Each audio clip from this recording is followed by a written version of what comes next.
They dragged me here, my own family, the people I thought I could trust. My wrists are raw from the ropes biting into my skin, and the metallic taste of blood lingers in my mouth. I can barely stand, tied to this wooden post in the center of the square, with everyone watching. Faces I've known my entire life now look unfamiliar, twisted with disgust or indifference.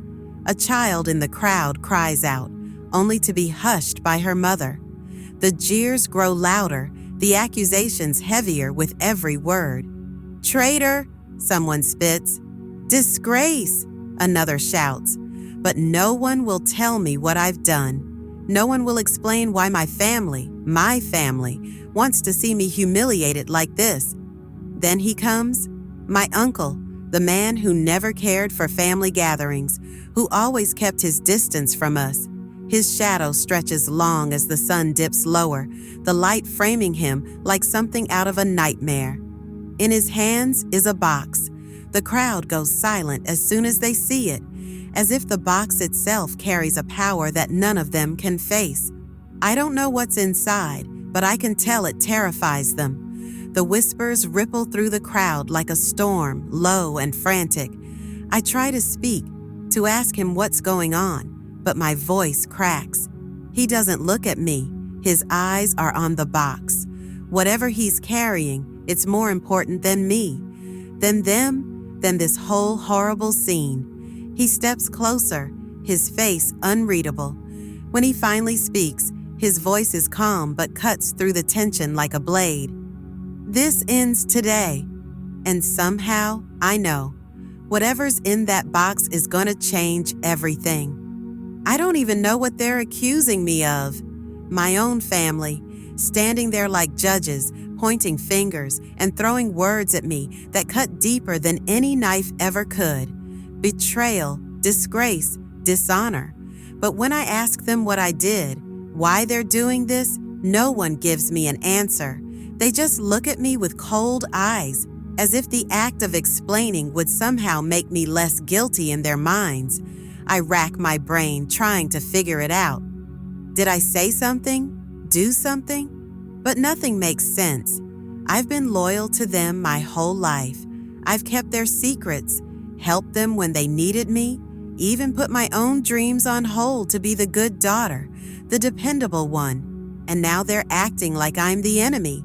But it's not just their anger that unsettles me, it's the fear. It's in the way my father won't meet my eyes, how my mother's hands shake when she points at me. Even my cousins, who usually can't keep their mouths shut, stand quietly in the background, their faces pale. They're scared of something, and somehow it's tied to me. I catch pieces of their whispers. "It was bound to happen," someone says. "She never should have known," says another. Known what? What are they talking about? Then there's my uncle, silent in the corner, watching everything unfold like he's studying a puzzle. When our eyes meet, he doesn't look at me with anger or fear. He looks curious, almost sad. He knows something, and in that moment, I realize this isn't just about me. There's something bigger here, something they're all hiding. And somehow, I've become the center of it. It wasn't about something I did. That's what I finally realized. All their anger, their accusations, it had nothing to do with my choices or my actions. It was something much deeper, something I never even had a say in. It started coming together in pieces, like shards of a broken mirror, each one showing a reflection I didn't recognize. I overheard snippets of their whispers, saw the way they looked at each other when they thought I wasn't watching. Words like mistake, shame, and the truth slipped through the cracks. And then I heard my aunt say it. She didn't know I was listening, but her voice was trembling, almost breaking. "She's not one of us," she said. "She never was." Those words hit me harder than anything else that day. Not one of them? What did that even mean? I tried to convince myself it wasn't true, that maybe I'd misunderstood, but the looks on their faces every time they saw me said otherwise. I confronted my mother first. I thought she'd deny it, laugh it off, call it nonsense. But when I said the words, "Is it true? Am I not one of you?" she froze. Her lips parted, but no sound came out. And then, tears. That's when the truth finally spilled out. My birth wasn't a celebration. It was a scandal. My mother had an affair, and I was the result. My father wasn't my father, not by blood. My very existence was a reminder of her mistake, a crack in the perfect family image they'd worked so hard to maintain. The betrayal they spoke of wasn't mine. It was theirs. They betrayed me by hiding the truth for so long, by letting me believe I belonged. And now, as their lies unraveled, they were turning their shame into my punishment. I thought knowing the truth would set me free, but all it did was leave me more lost than ever. Just when I thought I couldn't take another second of their accusations, my uncle stepped forward. He had been standing in the shadows, watching everything unfold like some silent observer. I'd almost forgotten he was there. He always kept to himself, hardly showing up to family gatherings. But now, he wasn't just watching. He was walking toward me, holding that box like it was the answer to everything. "I won't let this go any further," he said, his voice calm but so commanding, it silenced everyone in an instant. He looked at the crowd, at my parents, my aunts and uncles, and then finally at me. "You've all been hiding behind lies for too long. If this family wants to bury the truth, they'll have to go through me first." The silence was deafening. For a moment, I thought someone, maybe my father, might yell at him, tell him to stay out of it. But no one did. They just stared at the box as if it were cursed. The tension was thick enough to choke me. Whatever was in that box, they feared it more than they hated me. "This has nothing to do with her," my uncle said, gesturing to me. "The fault isn't hers, and deep down, you all know it. But if you need proof, I have it. Let me show you." My aunt shook her head, clutching her rosary like it might protect her. "This isn't your place, David," she whispered, her voice trembling. "You don't understand what's at stake." "Oh, I understand perfectly," he shot back. "You're all so desperate to protect your image that you're willing to sacrifice her. But enough is enough. It's time everyone faces the truth." My father stepped forward, his jaw tight. "Fine," he said. "Show us what's in the box, but if you're wrong, she'll have to prove herself." "Prove myself?" I asked, my voice cracking. "How?" "You'll take the test," my father said coldly, "and we'll see if you really belong." I didn't know what the test was, but the way they said it made my stomach twist. My uncle locked eyes with me. "Don't worry," he said softly. "This will end tonight, I promise." But the look on his face told me it wasn't going to be easy. The box sat there, heavy and silent, but the weight it carried wasn't just physical. It was emotional, almost unbearable. All eyes were on it, and for a moment the entire world seemed to hold its breath. I couldn't help but feel like whatever was inside would either save me or destroy me completely. My uncle knelt down and unlatched the box. The sound of the clasps snapping open sent a shiver through me. Slowly, he lifted the lid, revealing its contents: a pile of old yellow documents, some faded photographs, and something else.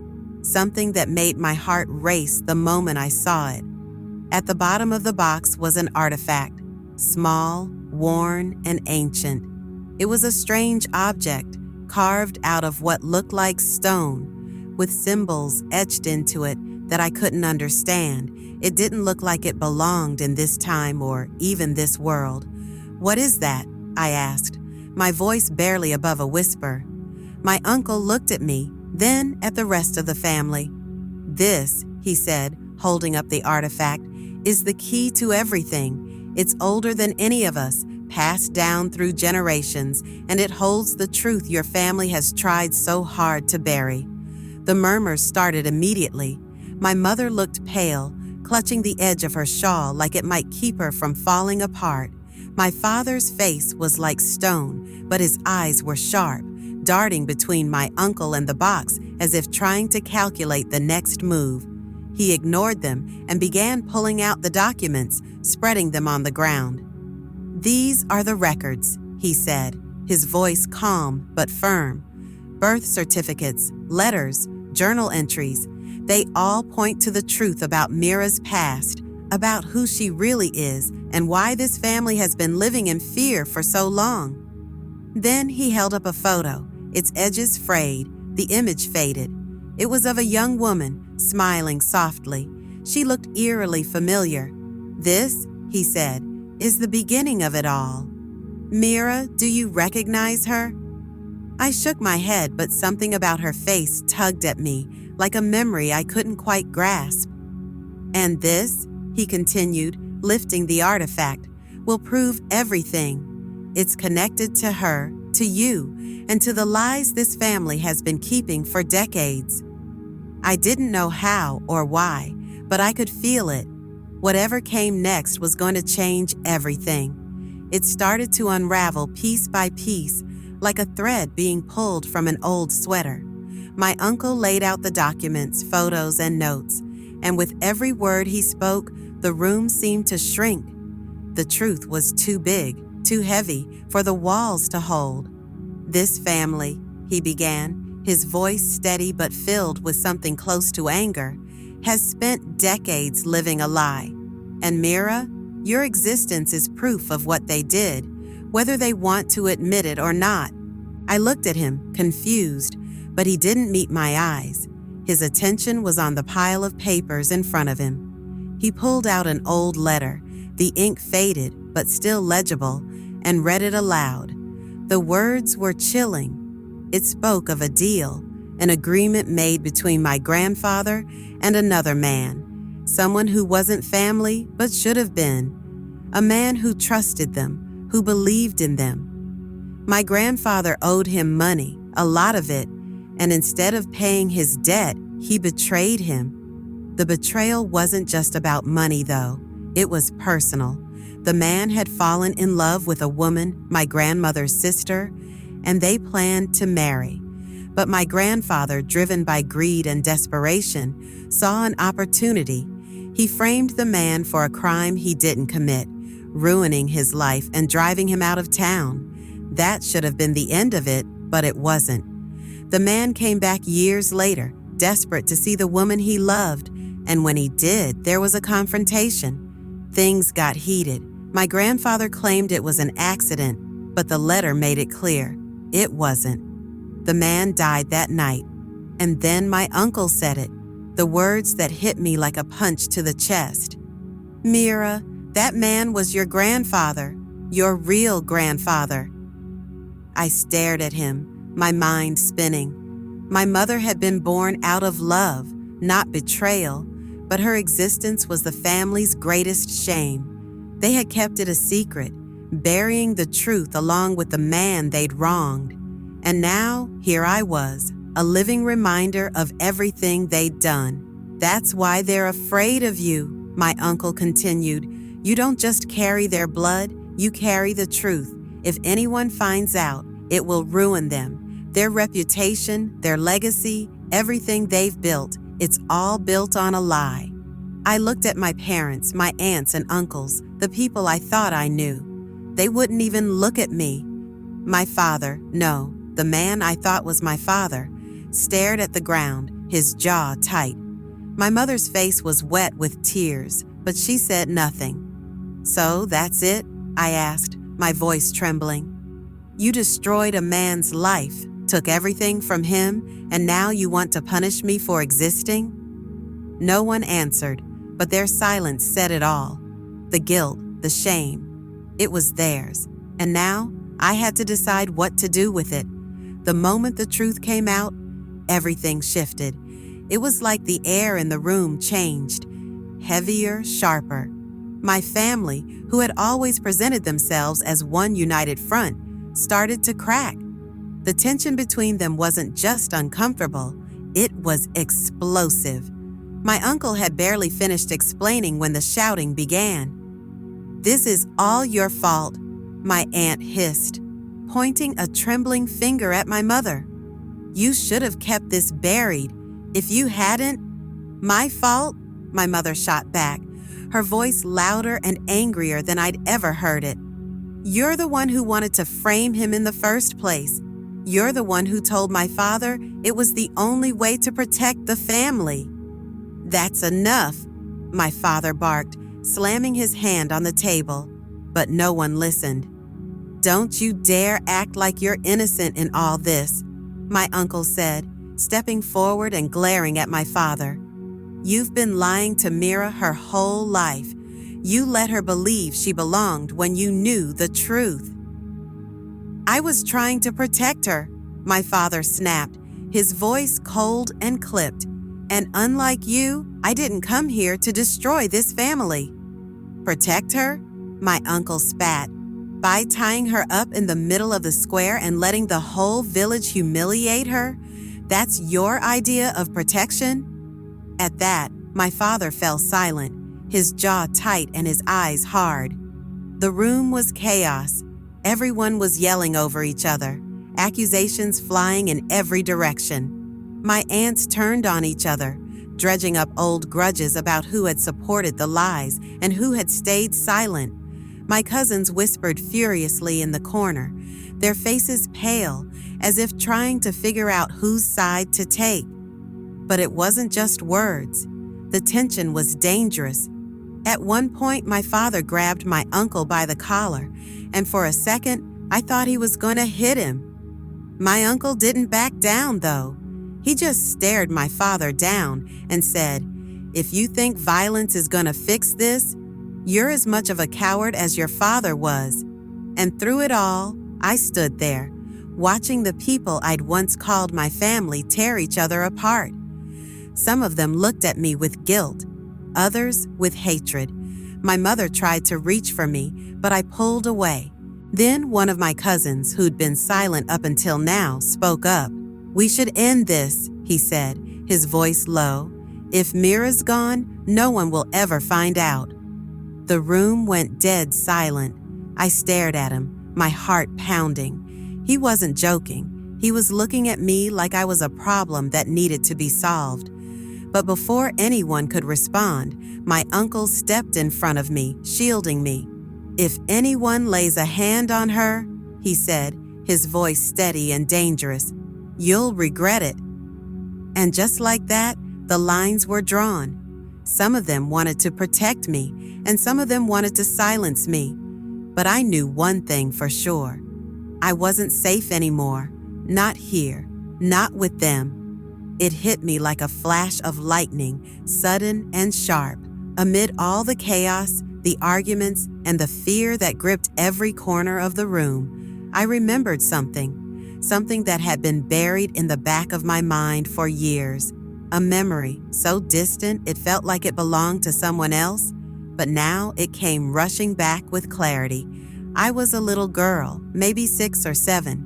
I was playing in the attic of our house, where the dust never seemed to settle, and the light barely reached the corners. My mother had told me to stay out of there, but I was too curious. I found an old wooden box hidden behind some old blankets. Inside was a necklace, a simple thing, but there was something about it, something that felt important. I'd asked my mother about it once, but she quickly brushed it aside, telling me it was nothing. But I knew better. I could feel its significance even then. As the memory settled in my mind, I realized the necklace was still in my possession. My mother had given it to me on the day I left for college, telling me it was a family heirloom, something I should keep safe. She never told me why. She just looked at me with this strange, almost sad expression in her eyes, like she was warning me about something I wouldn't understand until later. That moment, so small and insignificant back then, suddenly made sense. My mother had known deep down what was coming. She had known that one day the truth would come out, and that truth would tear this family apart. And so, she gave me the necklace. not just as a keepsake, but as a key to understanding everything that had been hidden from me, hidden from all of us. I took the necklace from my pocket, holding it tightly in my palm. The weight of it felt different now. It wasn't just a piece of jewelry. It was a symbol of everything that had been buried for so long, and I had to decide what to do with it. I stood there, feeling the eyes of my family on me. Some of them looked at me with pleading eyes, as if hoping I would stay silent, hoping I would protect them. Others, like my father, looked at me with cold indifference, as if daring me to make the wrong choice. My uncle, however, stood off to the side, watching me with a mix of concern and hope. He had known all along that this moment would come. I could expose the truth.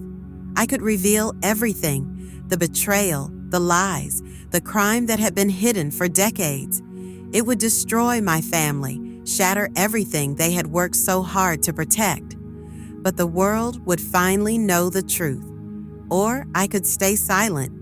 I could protect my family, my life, by burying the truth just as they had. I would never truly be free, but at least I could keep my place in their world. The choice was mine. And in that moment, I realized something else. The truth might destroy them, but if I stayed silent, it would destroy me. I had to make a choice, and whatever I decided, there was no going back. The tension in the room was suffocating as I held the necklace in my hand, the weight of my decision pressing down on me.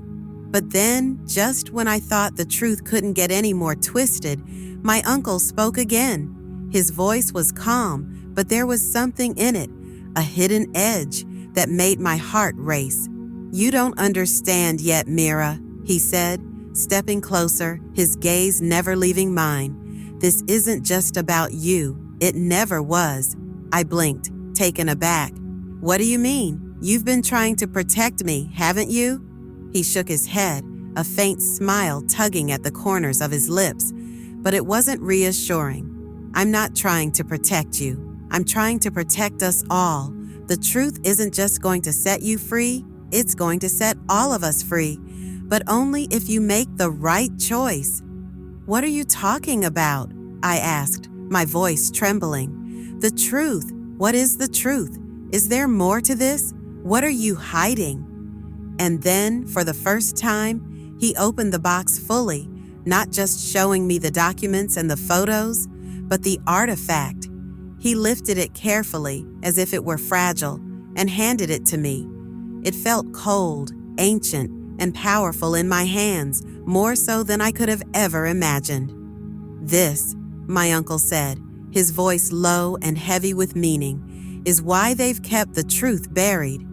The artifact is more than just a symbol of the past. It's a key to either curse or free this family, depending on who controls it." I looked at him in disbelief. "What do you mean? What does it do?" He took a deep breath. "It's tied to the very first betrayal, Mira, the one your grandfather committed, and it holds power to undo the wrongs, but also power to destroy anyone who tries to wield it. The truth of what happened, the guilt of your family's sins, it's all bound up in this artifact. Your grandfather thought he could control it, but it controlled him." I felt my hands tremble as I held the artifact. "So what does this mean for me? What am I supposed to do with it?" "You have a choice," my uncle said, his eyes filled with urgency. "You can expose the truth and let the artifact's power cleanse this family, revealing everything for what it is. It will break the curse your family has been living under for generations. But be warned, the consequences will be severe. There will be no going back. Or you can hide the truth, let the lies continue, and keep this family from crumbling. But the artifact will remain dormant, and the sins of the past will continue to haunt us all." I stood there, staring at the artifact, the weight of my family's legacy crashing down on me. This wasn't just about me anymore. It was about everything they had hidden, everything they had done. My choice would either expose it all or keep it buried forever. But as my uncle's words echoed in my mind, one thing became clear. I wasn't just deciding my future. I was deciding the fate of my entire family. The power in my hands was more than I could have ever imagined, and only I could choose how it would be used. Conclusion. The story ends with Mira's decision and its consequences.